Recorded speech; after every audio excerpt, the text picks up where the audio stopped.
like crazy, yes? Okay, so if their hair isn't wet, I start spraying the whole thing because it gets so much easier to pull it back. You're gonna have to shower a lot tonight, Miss Samantha, okay? Lots of shampoo and conditioner, okay? I love these hair brushes, they're my favorite. It's a wet brush. This is a knockoff of a wet brush that I literally got at Rite Aid for $8 today because I spent some hair supply money. So I'm gonna take her hair and I'm gonna start brushing it. We want it at the crown of the head. We do not want it on top of the head. It will look like a wart if it is on top of the head. I do not want the girls to look like they have warts on top of their heads. So the crown of their head, for people who don't know, is right where the top starts to meet the back. It's right at that bending point. So again, using the hairspray will really help. Put your chin to your chest, Samantha. Okay? And I'm gonna spray. And you see how close I'm getting? They're fine. You want it to be really like intensely close. It's not like one of those far away little finishes that we do. No. Hairspray should be up close and personal for this. So we're slicking that hair back. I don't want any little wispies like this out. See? If you cannot get them back with hairspray, you need to use hair gel, like the boys used to spike their hair. Do boys still spike their hair? Yeah. Yeah. I don't know if that was just a 90s thing. Okay. All right. So this isn't perfect, but it's good enough for this demo. So I am going to take my hair tie, and I'm not just going to do it where it's loose and it's comfortable. No, it needs to be tight. Yes? Do you feel it tight, Samantha? Yes, she feels her ears being pulled to the back. Okay? So now we have it again. And now, close your eyes. I am slicking her back. Yes? So their hair should feel like hay at the end of this if you've done it correctly. So we're slicking. We're slicking. We're slicking. If you have some bumps in the back, I love using little combs like this. And you can comb it in the back like so. And it gets rid of those little bumps. And you could always bobby pin this little one if it really bothered you. So we're doing that hair up. Good. So in order, this is going to be my bobby pin under udder. All right, can you guys be responsible enough to get them out and have them handed to me when I need them? Yeah? All right. So I'm going to start with taking her hair into 2 pieces. If your daughter has insanely thick hair, you might need to take it into 3. Okay? Same concept. We're going to start with twisting to the right. So my right, this way. Okay? And I'm not twisting super tight. I'm twisting loose because we want the bun to be flat. I do not want warts. They need to be flat. So bobby pin, hand or outer, give me a bobby pin. Thank you. So I've laid it flat. You see how it's not super twisted? It's really flat to her head. And we're going to use at least 30 bobby pins on her. If you are not, if I have like no hair, if you are using less than 20, you're doing it wrong. So we start with this one next.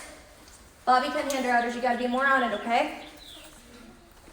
And I'm pinning this about 1 inch every twist I have. Next.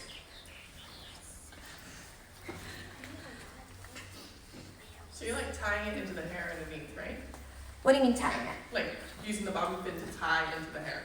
Going down, You're yes. twisting it, yes, and you have to have it at the down. So now as you can see, we have part of one spiral. So now I'm going to start the next one. Same way, we're going to twist it in the same direction. And we're going to start going around this way, bobby pin. And I don't want this part to be up. You see how this can go up very easily? You need to push it down.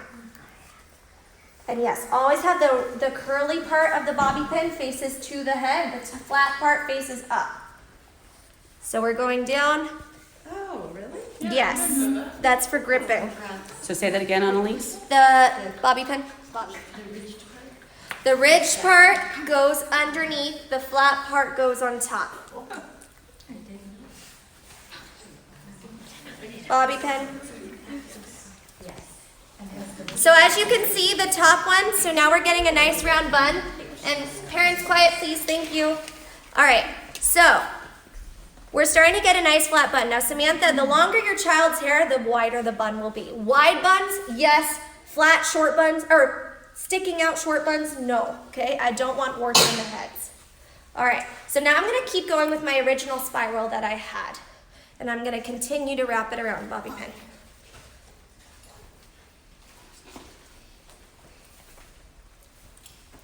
Bobby pin. Put your chin to your chest, sweetie. Thank you. And if the bobby pins start sticking out, reposition them because that means they're not tucked in right. If your dancer's like, ow, it's hurting my head, it's because you're pushing the bobby pin under the ponytail and they can deal with it. Next. Hear that, girls? If your moms can give birth to you, you guys can hold a bobby pin. That's right. Yep. All right, next. So as we start to get towards the end of these twists, as you can see, I don't have that much left. We're gonna start twisting them tighter because they're not gonna stick up as much. Bobby pin.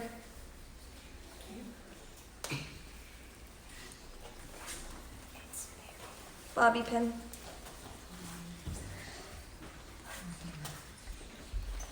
And I chose to do Samantha's hair because one, I saw it yesterday, and two, it's long and thick, so no one can give me the excuse of, oh, you showed it on someone who has no hair. I did it.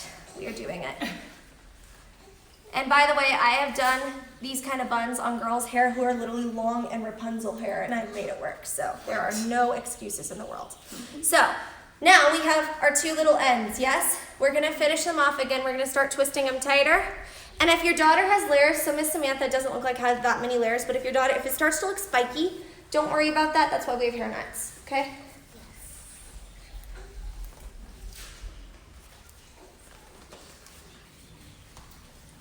Next. Oh, next. All